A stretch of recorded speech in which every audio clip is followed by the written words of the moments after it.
on va étudier ensemble normalement donc un trigger de Schmitt. Je vais vous montrer donc comment l'utiliser et quels sont les résultats donnés. Tout d'abord, vous avez votre carte montée sur le support. Vous avez là l'alimentation à plus ou moins 15 volts.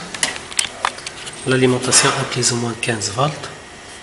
Je mets également les deux sources en série et je prends uniquement la masse commune.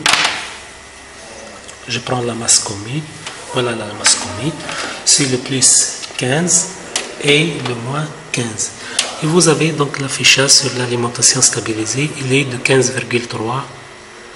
15. Donc on doit le régler à 15 volts. Voilà.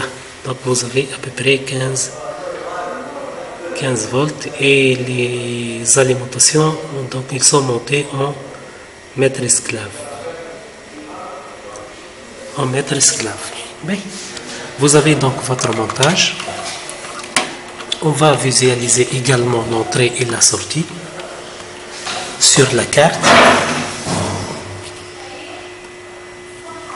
Vous avez le signal d'entrée et le signal de sortie. Je visualise également le signal d'entrée sur la chaîne 1 de l'oscilloscope et le signal de sortie sur la chaîne 2 de l'oscilloscope. J'applique un signal sinusoïdal à l'entrée. Ce signal il est ici du GPF avec une fréquence de 1 kHz et avec une amplitude soi-disant de 10 volts. Donc 20 volts crête à crête. Et le signal étant un signal sinusoïdal. Par la suite, je prends l'oscilloscope, j'active la chaîne 1. Je mets auto 7.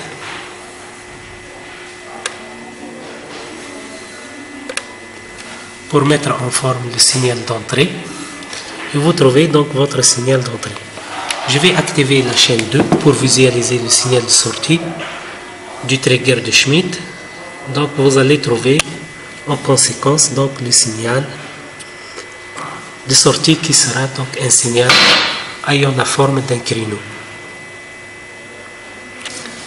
On peut également manipuler la base des temps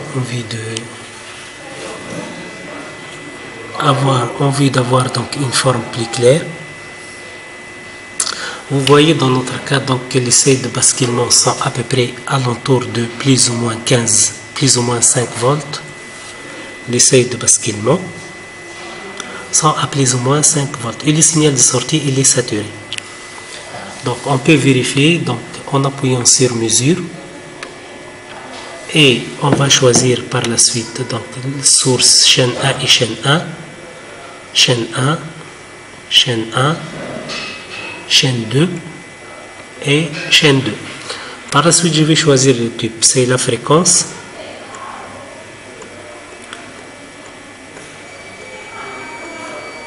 Crête à crête, c'est déjà fait. Chaîne 2, fréquence et crête à crête. Vous voyez là donc la valeur crête à crête, la fréquence des deux signaux d'entrée et de sortie sont de 1 kHz et la valeur crête à crête des signaux d'entrée elle est de 20 volts, 20,4 bon. Et le signal de sortie ayant une valeur crête à crête de 27,4. Donc c'est plus ou moins VSAT. Donc VSAT dans ce cas elle est à l'entour de 23,7 volts. C'est bien évidemment la tension de saturation de l'amplificateur opérationnel qui est dans notre cas un 741 je crois, qui est de type 741. Donc pour délimiter le fonctionnement linéaire, je peux varier l'amplitude du signal d'entrée. Je vais varier l'amplitude du signal d'entrée pour... Donc je varie l'amplitude du signal d'entrée et je vais voir l'évolution donc des signaux d'entrée et de sortie. Hop, à partir de la valeur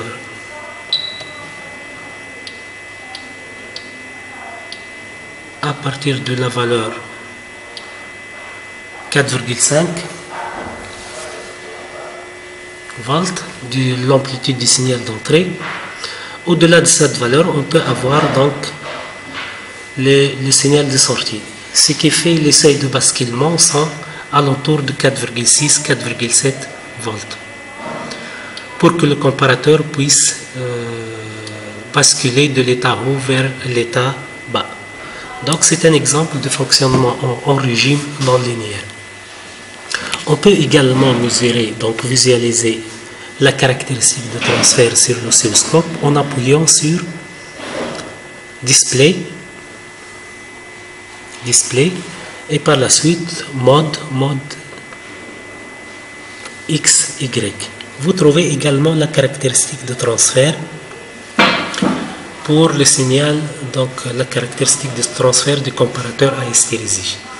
Je peux également varier donc l'amplitude du signal d'entrée. J'ai choisi qu'elle varie entre plus ou moins 10 volts. Vous trouvez également la caractéristique de transfert du comparateur à hystérésis ou trigger de Schmitt inverseur, version inverseuse. C'est un trigger inverseur.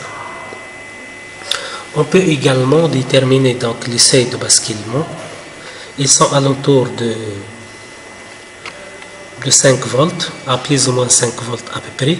Vous trouvez les saturations, donc les signaux de saturation, plus Vsat et moins Vsat, et on peut mesurer la largeur du cycle d'hystérésis. La largeur du cycle, c'est cette largeur. Cette largeur, donc, peut être mesurée. Si je varie la fréquence du signal d'entrée, on constate que la largeur du cycle d'hystérésis, elle varie aussi en fonction de la variation de la fréquence et peut prendre donc plusieurs formes lorsque vous faites varier la fréquence du signal d'entrée. Et ça, c'est une autre caractéristique de votre composant. Bon, on revient à l'état de départ qui est un signal de fréquence 1 kHz et d'amplitude donc 10 volts. Je vais éliminer donc. On revient au mode normal, mode X en fonction du temps et Y en fonction du temps. Et on peut visualiser donc les mesures.